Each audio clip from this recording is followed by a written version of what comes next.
لیکن اب ہمیں نظر آ رہا ہے کہ یہ جو جس طریقے سے وہ ایک ڈیول اپنی پالیسی چلا رہے ہیں, کبھی گرم کبھی سرد, اس کی ان کو ایک قیمت ادا کرنی پڑ رہی ہے. اور وہ قیمت میں صرف الیکشنز کی ریزلٹ سے میں اس کو میجر نہیں کروں گا. کنفیوژن ہے پارٹی کے اندر, پارٹی کے لوگوں میں اور پارٹی کے سپورٹرز میں. یہ افورڈ نہیں کر سکتے. آپ بالکل درست کہہ رہی ہیں کہ ابھی کچھ دن پہلے آپ کچھ اور باتیں سن رہے تھے, ابھی الیکشن کے بعد آپ کچھ اور باتیں سن رہے ہیں. تو واقعی میں لوگ سر کھجا رہے ہیں کہ نون لیگ چاہتی کیا. یہ سوال ہے کہ what do you actually want, وہی نہیں کلیئر ہو پا رہا. اچھا فاضل صاحب, اس پہ ایک دوسرا بھی ایشو ہے کہ یہ سوال بھی اٹھتا ہے کہ دیکھیں آپ کہتے ہیں کہ دھاندلی ہوئی, ہم نے پاکستان تحریک انصاف کے ساتھ بھی یہ دیکھا, یہ دھاندلی کا الزام لگانا اور اس پہ شور مچانا, but beyond a certain point اس کے بھی ڈیمینشنگ ریٹرنز ہوتے ہیں جس کو انگریزی میں کہا جاتا ہے. اب پاکستان مسلم لیگ نواز کو کیا اس کا احساس ہے؟ اب کہ آپ نے 2018 کا الیکشن لڑا, اس کے بعد آپ نے کہا دھاندلی ہوئی, پارلیمنٹ کو ہم نہیں مانتے, حکومت کو ہم نہیں مانتے, وہیں بیٹھے ہوئے. اب آج بھی آپ نے ایک پریس کانفرنس کر دی, مریم نواز صاحبہ نے ٹویٹ کر دی, میں نے مسترد کر دیا. آگے کیا مطلب کہ آپ نے اس اسمبلی میں بھی بیٹھنا ہے, آپ نے کہنا ہے ہم حکومت کو مانتے نہیں ہیں مگر آپ نے اس سے بات بھی کرنی ہے. تو یہ کوئی اس کے بارے میں کلیئرٹی ہے کہ مطلب کہ پاکستان تحریک انصاف نے ایٹ لیسٹ چلو دھرنا تو کر دیا, اب تو یہ حال ہو گیا کہ ہم اس دھرنے کو دیکھ کے کہتے ہیں چلو they put their کیا کہتے ہیں their mouths where their money was or their money where their mouths was. اور کورٹ کیسز بھی کیے, مطلب کہ اگر 4 حلقوں پہ انہوں نے شور ڈالا تھا تو 2 حلقوں پہ تو انہوں نے الیکشن بھی کروایا نا, پھر اس کو وہ کیس کو سپریم کورٹ تک لے کے گئے. بالکل صحیح. پی ایم ایل این تو بس یہ بیان ہی رہ گیا ہے. دیکھیں یہ جو آپ نے انالوجی دی نا یہ اچھی ہے, کیونکہ اگر آپ موازنہ کریں کہ پی ٹی آئی نے کس طریقے سے دھاندلی کے معاملات کو آگے لے کر چلے اور کیسے انہوں نے اس کو ویپنائز کیا, تو وہ بات درست ہے کہ انہوں نے ایک جنرل بات نہیں کی تھی. انہوں نے کہا جی 4 حلقے ہیں, وہ غلط صحیح جو بھی تھا, لیکن وہ 4 حلقے لے کے وہ بیٹھ گئے اور انہوں نے تب تک جان نہیں چھوڑی جب تک اس کے اوپر ایک بیانیہ نہیں بن گیا. اچھا بعد میں آپ کو یاد ہوگا کہ وہ جوڈیشل کمیشن بنا اور سب کچھ ہوا اور اس میں یہ نکلا کہ جی اس طریقے سے دھاندلی نہیں ہوئی, لیکن پی ٹی آئی نے اسپیسیفک ہو کر وہ بیانیہ بنا دیا تھا. اور جس طرح کہ آپ نے کہا کہ اس بیانیے کو آگے لے جانے کے لیے انہوں نے اس کے اوپر ایکچوئل ایکشن بھی کیا, لیکن لیگل جو بھی تھا کیا. یہاں پہ بات وہی ہے کہ یہ ایک دم ابال آتا ہے, پھر بیٹھ جاتا ہے, پھر ایک معمول کی طرح سیاست ہونی شروع ہو جاتی ہے, پھر ایک اور ابال آتا ہے, پھر وہ بیٹھ جاتا ہے. تو نون لیگ کے ساتھ پرابلم یہی ہو رہا ہے, اس کی بنیاد وہی ہے کہ اس جماعت کو شاید یہ کلیئرٹی نہیں آ رہی کہ انہوں نے اس نظام میں اپنی کیا حیثیت رکھنی ہے, اس کا حصہ بننا ہے یا نہیں بننا. نہ وہ یعنی آدھا تیتر بھی ہیں اور آدھا بٹیر بھی ہیں, اور اس سے ان کو پرابلم اس لیے بھی اب ہو رہا ہے کیونکہ الیکشن اب قریب آتے جا رہے ہیں اور جو کچھ آزاد کشمیر میں ہوا ہے, لیکن اب یہ رو رہے ہیں. این ممکن ہے, دیکھیں ہمیں تو نہیں پتا, این ممکن ہے دھاندلی ہوئی ہو, مجھے نہیں پتا, لیکن اگر آپ وہ دھاندلی کی بات کر رہے ہیں تو پھر آپ نے اس کو کچھ نہ کچھ تو اس کو ٹریکشن میں لانے کے لیے کو سامنے لے کے آنا ہے. اگر آپ یہ آج پریس کانفرنس کریں اور کل آپ پھر نارمل سیاست میں آ جائیں گے تو پھر آپ نے وہ ایک موقع ضائع کر دیا. پھر آپ 23 میں کیا کریں گے؟ 23 میں پھر آپ کہیں گے کہ جی ہم ہار گئے اور کیونکہ دھاندلی ہوئی تو پھر کیا ہوگا؟ تو میرے خیال میں ایک لمحہ فکریہ نون لیگ کے لیے اس ٹائم آیا ہوا ہے. بالکل سے. جی ناظرین, ہم فہد حسین سے اپنی گفتگو رکھیں گے but after a short break. Stay with اس.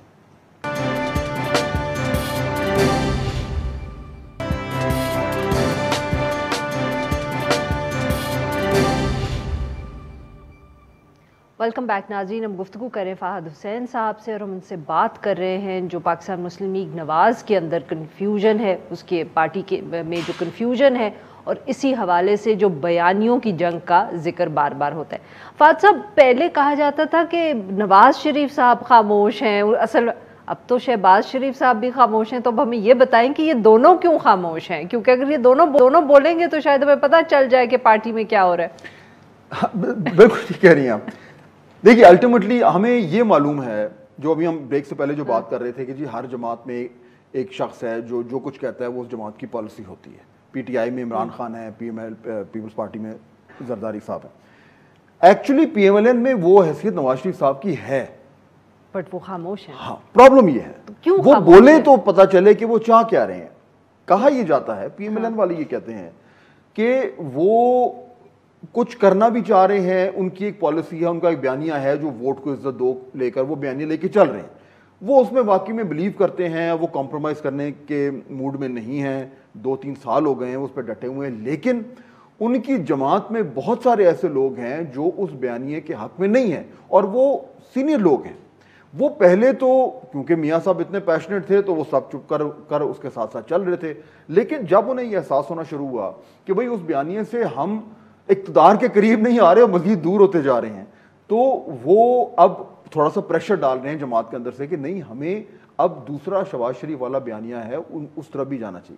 اب ایشو یہ ہے کہ فیصلہ کرنا ہے بھئی یا یہ کریں گے یا یہ کریں گے.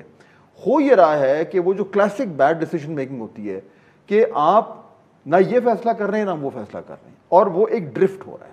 تو اس ٹائم عین ممکن ہے میاں نواز شریف صاحب کے ذہن میں کچھ ہو اور وہ الٹیمیٹلی الیکشن کے قریب آ کے کو فیصلہ کر دیں, وہ الگ بات ہے. لیکن اس وقت جینوئنلی یعنی جماعت کے اندر اگر آپ ان لوگوں سے بات کریں, یعنی یہ کوئی ڈھکی چھپی بات تو نہیں ہے کہ ایک اس بیانیے کے کچھ لوگ ہیں اور مزاحم سب کو پتہ ہے, آپ ان سے بات کریں تو آپ کو یہ بالکل احساس ہوتا ہے کہ یہ خود بھی اسی طریقے سے بٹے ہوئے ہیں. ایک سائڈ کہتی ہے کہ ہمیں یہ کرنا چاہیے, دوسری سائڈ کہتی ہے ہمیں یہ کرنا چاہیے. الٹیمیٹلی وہ دیکھتے ہیں ٹاپ پہ جہاں پہ میاں صاحب ہے, میاں صاحب خاموش ہیں. اب آج بفور کمنگ ہے سہیل وڑائچ صاحب بیٹھے ہوئے تھے جیو پہ, تو وہ کہہ رہے تھے کہ اگر یہ مزاحمتی بیانیہ لے کے, اف آئی ہرڈ ہم کریکٹلی کیونکہ ساؤنڈ میں بہت مسئلہ تھا, کہہ رہے تھے کہ مزاحمتی بیانیہ لے کے چلے تو اگلا الیکشن ہار جائیں گے. آپ اتفاق کرتے ہیں؟ میں تو ایکچولی اس پہ کافی حد تک میں نے لکھا بھی ہے, اور دیکھیں نا وہ نظر آ رہا ہے, آپ کو نظر یہ آ رہا ہے کہ آپ پاکستان میں اس طرح کی سیاست لے کر آ رہے ہیں جو آپ کہتے ہیں کہ بھی سیاست ہے. مزاحمتی سیاست یہ ہے کہ آپ اسٹیبلشمنٹ سے ٹکر لے رہے ہیں. اب وہ پی ایم ایل این کا جو ایک ریڈیکل گروپ ہے وہ کہتے ہیں جی ہم نظریاتی ہیں. ٹھیک ہے, ان کی لاجک ہے, ووٹ کو عزت دو ہے, بھی وہ کہتے ہیں بڑھی ہے اس کی وجہ سے کہتے ہیں, اور پنجاب میں بائی الیکشن جیتے بھی ہیں, اس میں بھی کوئی شک نہیں ہے. لیکن یہ بہت بڑا رسک وہ لے رہے ہیں, اور یہ بات جو سہیل وڑائچ صاحب نے بات کی ہے میں بہت حد تک اس سے یہ اتفاق کرتا ہوں کہ دیکھیے آپ جو کچھ آزاد کشمیر میں ابھی ہوا یہ آپ کو کیا بتا رہا ہے کہ آپ 3 سال سے ایک خاص طرح کی سیاست لے کے چل رہے ہیں جو مزاحمتی سیاست ہے. اس کے نتیجے میں کیا آپ کو اس سسٹم میں زیادہ سپیس مل رہی ہے؟ کیا آپ کو لگ رہا ہے کہ اب آپ اقتدار کے قریب جاتے جا رہے ہیں؟ اگر اس کا جواب ہے نہیں تو پھر کوئی نہ کوئی پرابلم تو ہے. اور اب وہ پرابلم جس کا آپ ذکر کر رہی ہیں, میرے خیال میں وہ سب سے بڑا پرابلم آنے والا ہے کہ اگر 2023 میں پی ایم ایل این اقتدار میں نہ آئی تو اس جماعت کو بڑے سیریس پرابلمز کا سامنا کرنا پڑے گا. اب فاتح صاحب یہ تو آپ نے اگلے الیکشن کے حوالے سے بات کی, شارٹ ٹرم میں اب آپ کیا دیکھ رہے ہیں؟ اب مطلب کہ جیسے آپ نے کہا کہ پوسٹ مارٹم کر دیا ہم نے ان کی سیاست کا کشمیر کے الیکشنز کے بعد, بٹ اب آنے والے دنوں میں, آنے والے ہفتوں کے اندر کیا آپ دیکھ رہے ہیں کہ کیا ہوگا؟ کیا شہباز شریف صاحب اب بولیں گے یا ان کی خاموشی کا مطلب یہ ہے کہ اب نواز شریف صاحب یا مریم نواز صاحبہ کی آواز ہمیں سنائی دے گی؟ دیکھیے میرے خیال میں یہ جو ہمیں ایک یہ ڈیویلٹی نظر آ رہی ہے یہ اتنی جلدی سالو ہونے نہیں جا رہی جب تک میاں نواز شریف صاحب کو فیصلہ نہیں کریں گے. یہ اب سوال یہ ہے کہ کیا وہ فیصلہ کرنے جا رہے ہیں. مجھے یہ لگتا ہے اس ٹائم کہ کم از کم جو سینس ہمیں آ رہی ہے کہ وہ فوری طور پر اس فیصلے کے قریب نہیں ہے. جو کچھ آزاد کشمیر میں ہوا اس الیکشن میں, اس کے بعد ایک بار پھر وہ سارے سر جوڑ کے بیٹھیں گے, اور شہباز شریف صاحب کو شاید زیادہ ایمیونیشن میرے خیال میں جو شہباز شریف صاحب کا جو اسکول آف تھاٹ ہے, ان کے جو لوگ ہیں, وہ ایک بار پھر جو ہے وہ یہ بات کریں گے جو اس سے پہلے انہوں نے کرنی شروع کی تھی کہ اس طریقے سے معاملات نہیں چلیں گے.